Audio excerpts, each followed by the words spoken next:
Lo que hicieron con Gustavo Petro esta semana, Estados Unidos, no es nada más que un movimiento político estratégico, pero no solamente me voy a quedar ahí, les voy a decir por qué razón. Y les voy a decir cuáles fueron una de las razones por las cuales incluyeron al presidente y a su familia en esta lista, o FAC, o la lista Clinton, más allá más allá de los comentarios de los grandes medios de comunicación, porque ellos obviamente no van a hablar de esto, ellos no van a decir lo que yo quiero decir en este video. Les voy a hablar de una entrevista que tuvo Revista Cambio, que me pareció realmente que dio donde era esta entrevista, que es la directora para los países andinos de la Oficina de Washington para Asuntos Latinoamericanos, Jimena Sánchez. Les voy a hablar de ella y también le voy a hablar cuáles fueron la motivación de los Estados Unidos para meter al presidente Gustavo Petro en la lista Clinton. Pero antes de eso vamos a aclarar qué carajos es la OFA.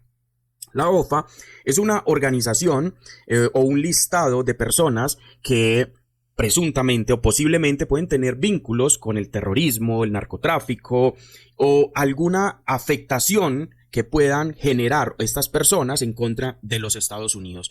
Pregunta que deberíamos de hacernos. Detrás de esta agencia o detrás de esta organización hay un juez que rigurosamente hace una investigación a las personas que van a incluir en esta lista. Hay toda una organización mundial que le dice, después de una investigación y luego por una orden judicial, se hace esta integración a las personas en esa lista. Pues no, no señores, esto es facultad única y exclusivamente del presidente de los Estados Unidos. Es decir, él, a su amaño, a su antojo, dice quiénes van en esta lista y quiénes no salen en esta lista.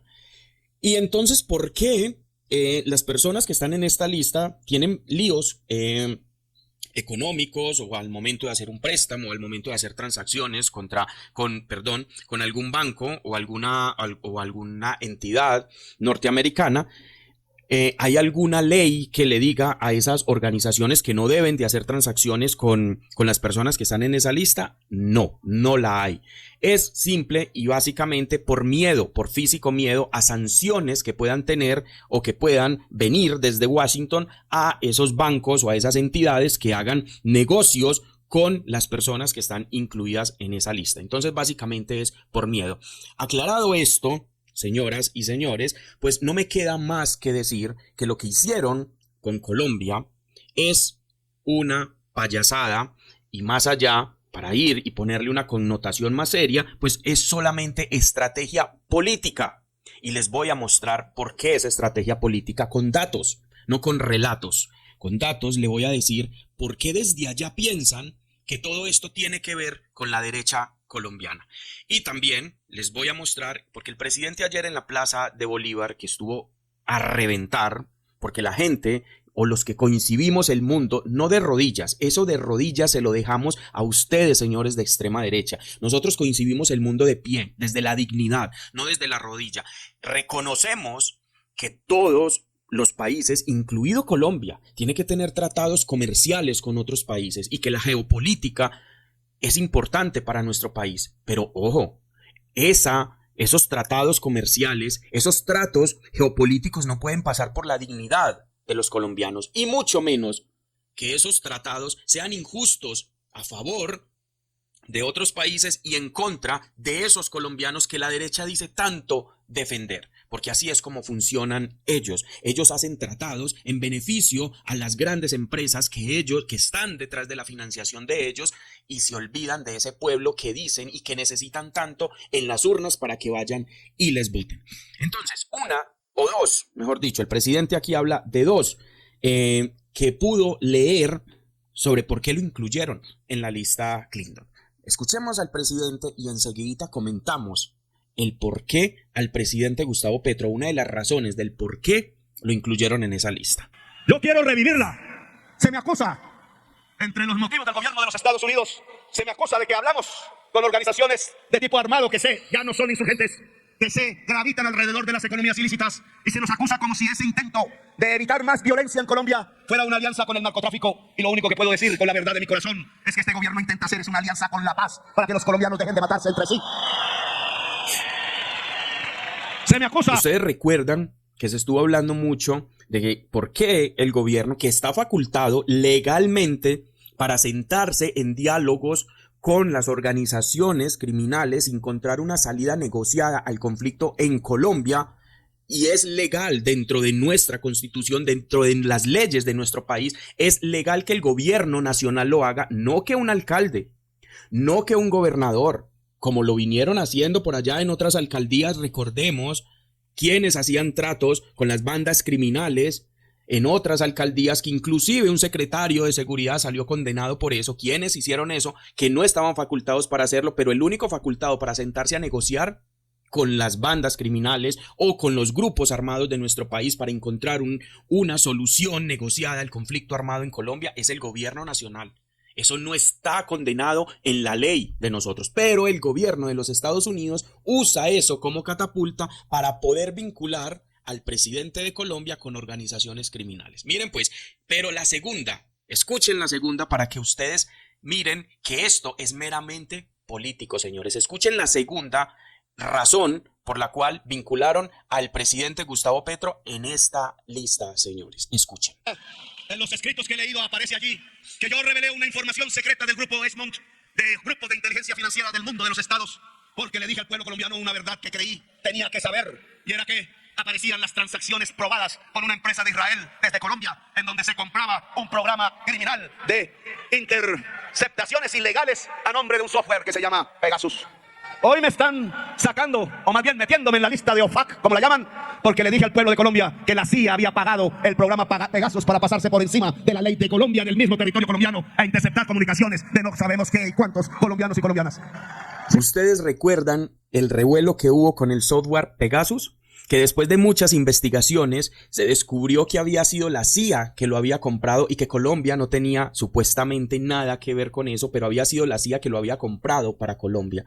Recuerdan ustedes que inclusive en la ciudad de Medellín hubo una persona que perdió la vida, era un operador de ese software que cuando comenzaron las investigaciones, mágicamente este señor lo desvivieron. ¿Recuerdan ustedes todo lo que pasó con el software Pegasus? Pues eso lo está usando los Estados Unidos para incluir al presidente dentro de la lista Clinton, que ya les dije que es una lista meramente a dedo de los Estados Unidos. Es a dedo, no hay una investigación previa de eso. Eso es un despropósito lo que están haciendo con Colombia. ¿Por qué? Porque ellos ven a Colombia como simplemente el patio trasero, como una colonia más que debe de obedecer, y quien se salga de ese libreto, quien se salga de ese relato que ellos tienen preestablecido, pues pasan este tipo de cosas, inventan lo que se tengan que inventar, y ahora les voy a demostrar por qué yo digo que ellos se inventan lo que sea para poder justificar la barbarie, poder justificar este tipo de señalamientos. Y claro,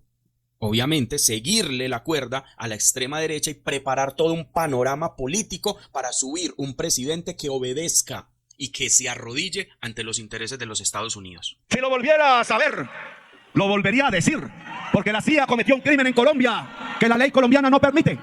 Y entonces lo que hemos evidenciado, y quizás esto ya debe quedar claro en la mentalidad del pueblo colombiano, es que la llamada ayuda, que yo siempre pensé que era una colaboración mutua de dos repúblicas que se trataban como iguales, la República de los Estados Unidos y la República de Colombia, ayudándose mutuamente para resolver dos problemas fundamentales de la vida contemporánea: la incursión del narcotráfico tomándose el Estado y el poder político en Colombia, y la incursión del incremento de los consumos, en donde una parte sustancial de la sociedad norteamericana evade la realidad, se quiere escapar, no le gusta vivir sola, sin amor, solitarios y solitarias en celdas de hotel, y entonces se drogan para evitar ver la realidad de su propia soledad.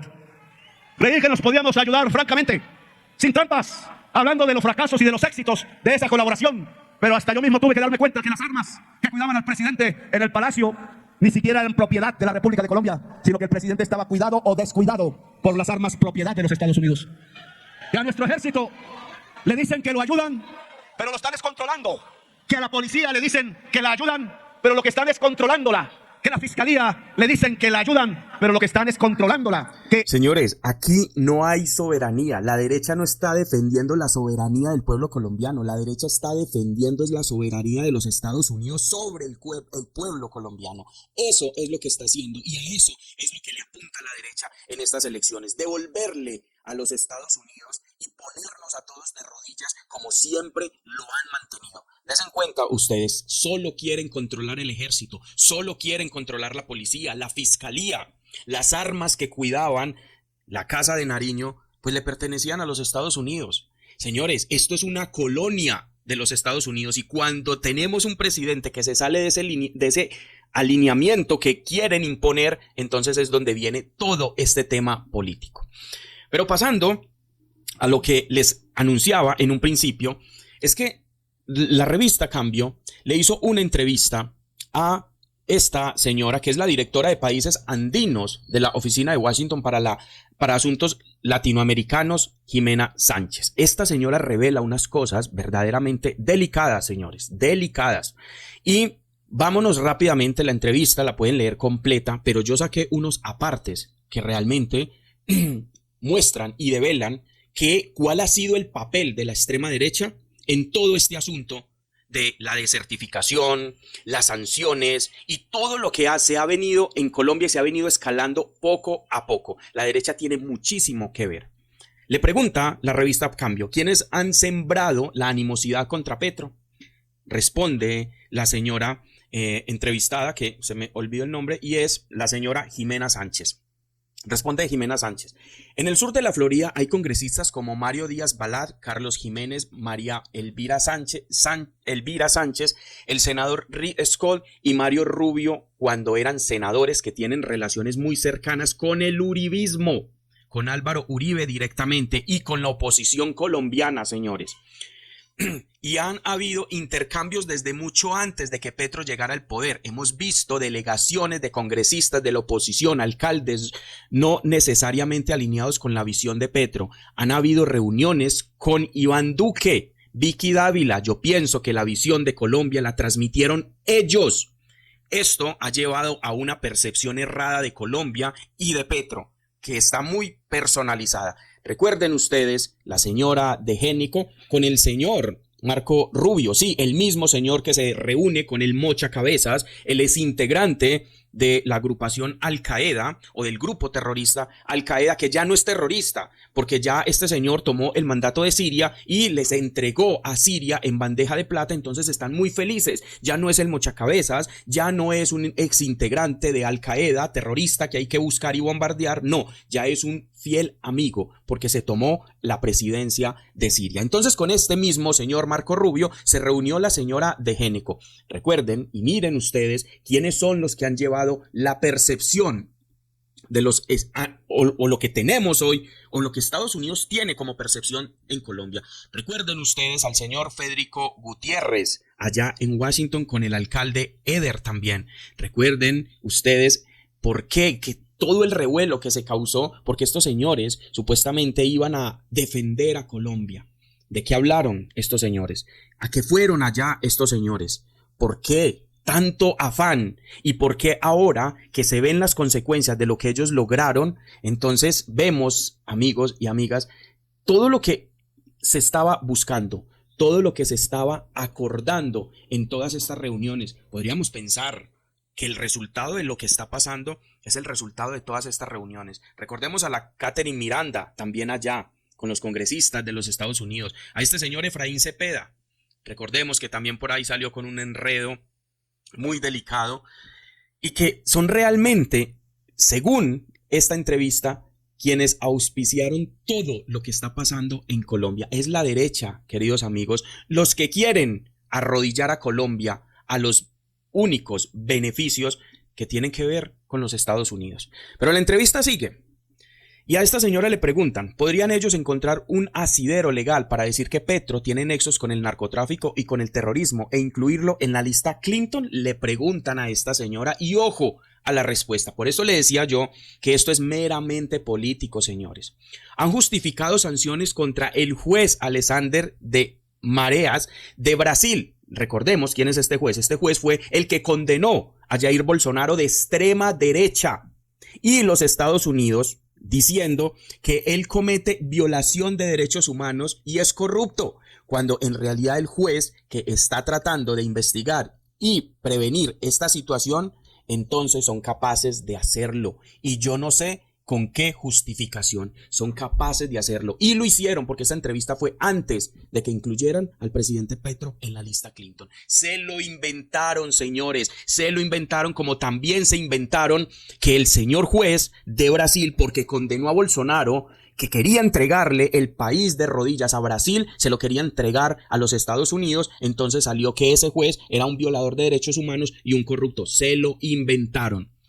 Le pregunta la revista Cambio, pero no hay un control de la justicia estadounidense. Esto aquí es muy delicado. El Departamento de Justicia tendría que ser quien mira esto, pero están cagados de miedo. Eso es lo que dice la señora entre líneas. No quieren hacer nada. El Congreso tiene miedo. Tienen miedo de expresarse, tienen miedo de hablar por lo iracundo que es el señor Donald Trump. El Congreso de los Estados Unidos no habla, no dice nada. Básicamente esta señora denuncia que lo que está pasando en Colombia es como si no estuviera pasando.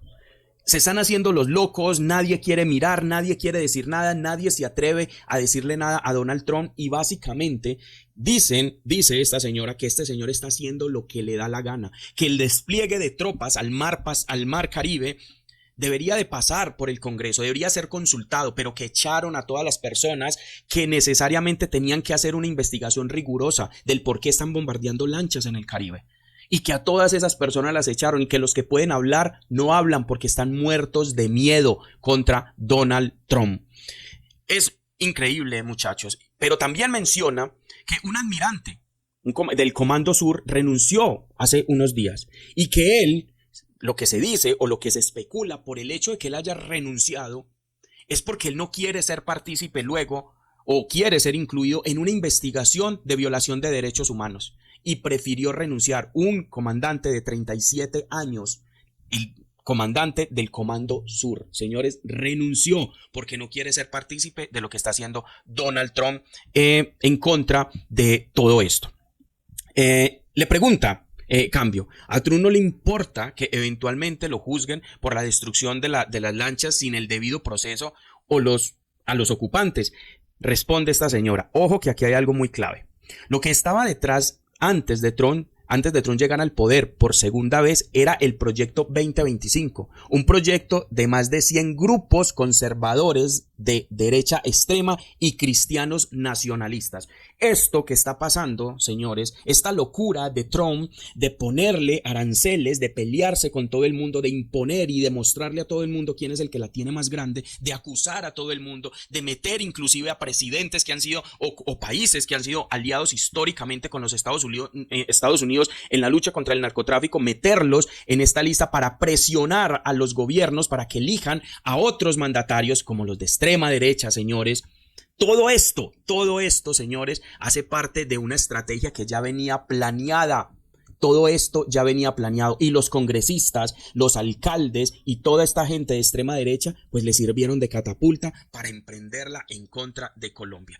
Ahí les dejo el dato, no es relato, señores. Entonces, todo este entramado, todo lo que está pasando con los Estados Unidos, señores, no es más que un movimiento político organizado, catapultado por lo que están haciendo la extrema derecha porque están desesperados por volver al poder. Ahí la pregunta es, señores, ¿vamos a entregarle el país a la extrema derecha para que nos arrodillen de nuevo a los intereses de los Estados Unidos? El presidente Gustavo Petro el día de ayer dijo que se iba y que antes de irse el domingo iba a buscar mercados para Colombia en otras partes que no tuvieran que ver con los Estados Unidos. Yo creo que a eso tenemos que apuntarle, señores. Como les decía yo, es importante los mercados, pero no es lo que debemos tener en cuenta, señores, es que no esas negociaciones con ningún país puede pasar por encima de la dignidad y mucho menos por encima de los intereses del pueblo colombiano. Ya no más de rodillas. Eso de rodillas, la política de la rodilla, dejémosela a la extrema derecha, señores. Nosotros miremos el mundo hacia el futuro, miremos el mundo de tú a tú